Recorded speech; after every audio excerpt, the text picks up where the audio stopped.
It's authenticity. That's exactly what it is. It's not about trying to be more or less anything. So not about trying to be more masculine, less feminine, more assertive, less. It's not about pretending to be anything.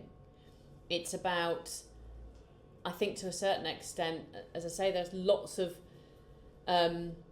societal constructs that do mean that it may not, not a question necessarily of biology or physiology, that women have had more opportunity to develop certain skill sets as they've grown up, as they've gone through the education system, as they've started their careers. They're given more opportunity to strengthen those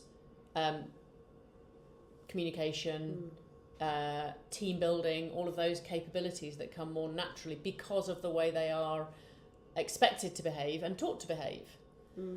And so there is still a piece of work to be done about rebalancing skill sets, not because they're lacking in any way, shape or form, or they're not capable or competent, but because actually society doesn't see them as rational, analytical, decisive, strong-minded, strong-willed, and it becomes sort of a self-fulfilling prophecy.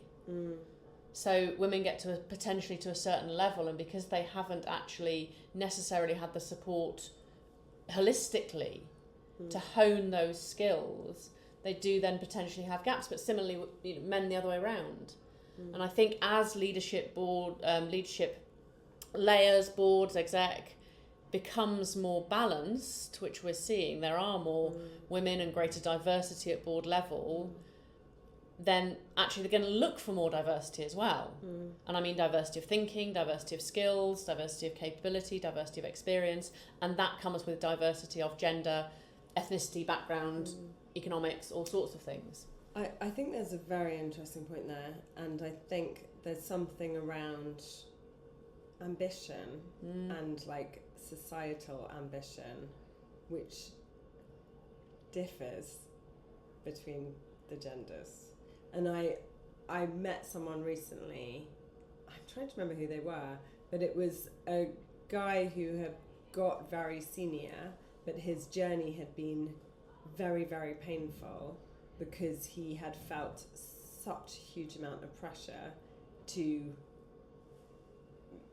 succeed on a very sort of obvious scale.